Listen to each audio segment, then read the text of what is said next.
Hey guys, welcome back to the channel. So this video is going to be some work. As you can see, got gloves on. We are going to do some WRX work because I am stupid pretty much. I did not gap my spark plugs. So I'm going to take those out and then put the old ones back in, wait for the spark plug tool, gap them, and then put the new one-step cooler spark plugs in. Stupid mistake. Gonna also fix some wheel stuff and some coilover stuff that's been bothering me. And then after that, I'm gonna talk about another update with the short block. In summary, just so you guys know, I have to buy a new one. So I'll go over the options of what I'm thinking and what I want to do after we get working on this guy. So let's get to it.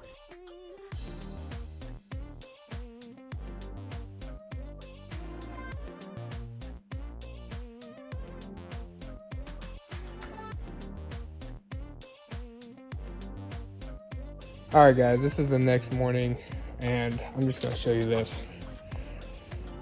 Yeah. So what ended up happening was the number 4 spark plug was not coming out. I used as many spark plug sockets as I could and was not coming out. I finally got a picture, which I'll show right here somewhere. And this little piece was in it, melted to the spark plug. This is from the spark plug socket to actually grip the spark plug. So I had to take off the top mount, the pitch mount,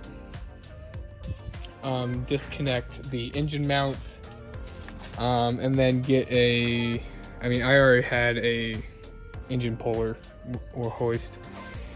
And then I just hoisted this right side up so I can get clearance from the frame, and got some 45-degree angle pliers and just worked my way into gripping this and pulling this out. So highly recommend people not use these spark plug pullers that have the rubber ones. Invest in the magnetized spark plug sockets. Let's get everything put back together and I can get back to work. All right, we're back guys. Same day, just in the evening. Have to do some more work on the WRX that I messed up. I removed the left rear brake disc without removing the springs on the e-brake shoe. So I put the screw in there and I drilled it, or not drilled it, I screwed it in and it came right out. And so I didn't reset the e-brake pads. And so it's causing some scraping. And I'm pretty sure it's not working properly, so I gotta fix that now. I probably won't time lapse that because it's gonna take a while. So we'll see where this video ends. As for updates for the build, I got no updates yet. I'm still waiting on a quote and a reply from Outfront, or a final quote from Outfront. Yeah, let's get going on fixing this WRX. All right guys, in lieu of this video not being me just fixing mistakes that I effed up on the WRX, we are gonna do some STI stuff. Specifically, fuel hanger and pump time, yay! It's gonna smell like moldy, I don't know, can gasoline get moldy? I don't know. I need to start knocking out a lot of this stuff anyway, while I'm waiting, even though I'm just waiting for, you know, a quote. I still have a laundry list to do with this guy. So, all right, so I got it switched over.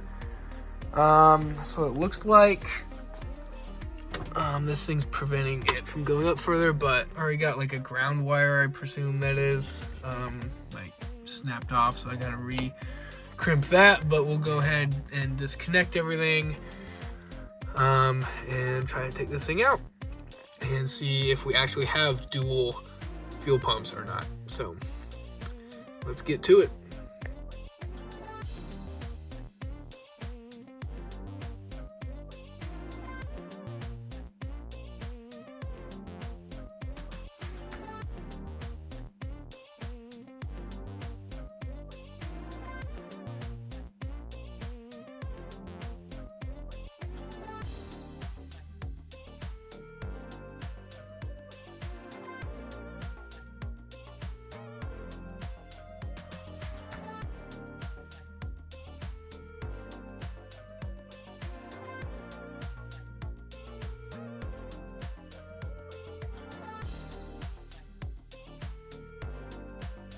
All right, guys, just pulled the last nut off, and so we're gonna pull it out right now and see what we got.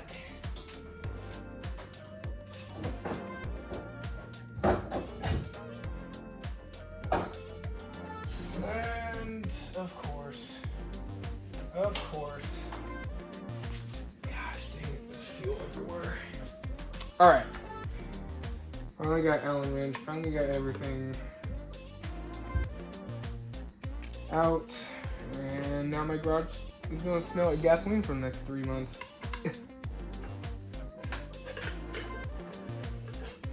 Yeah, buddy. That's what I'm talking about, boys. Let's go. Look at that. I was right. Let's see. All right, guys. Got everything taken out, and look at that. Dual Walboro 450 fuel pumps. Let's go on a radium fuel hanger. Look at all that gunk, though. Probably gonna buy new fuel pump filters, which is fine. Man, that's exciting. This guy, I think, was pushing like 600 on this thing, and blew a bucket in the process. All right, guys, so yep, there it is. That's what I suspected in the first place, because he had, you know, fuel lines connected to both sides, and so that's what I assumed, and I was right. So I just didn't know which fuel pumps he had, but there it is. Walboro 450s. If you guys don't know how to take a fuel hanger out, yeah, it gets pretty messy. So you have like this top portion that's OEM, that's held down by all these nuts, which is a 5/16 socket to take out, and then obviously you have all the plastic wire connectors that hold these down to the fuel hanger, and then these guys are just Phillips that hold down the actual cover. So, and then that's what it looks like. So I drop my phone. That's all gasoline right there. You got all the fuel lines going back. So I plan on replacing all the fuel lines just because they've been dried up for so long, like fuel hasn't flown through them. And yeah, so that's gonna end the video today. Just a short one. So if you guys like the video, are excited about the build, go ahead and like the video, subscribe to my YouTube and Instagram, and we'll see you guys on the next one.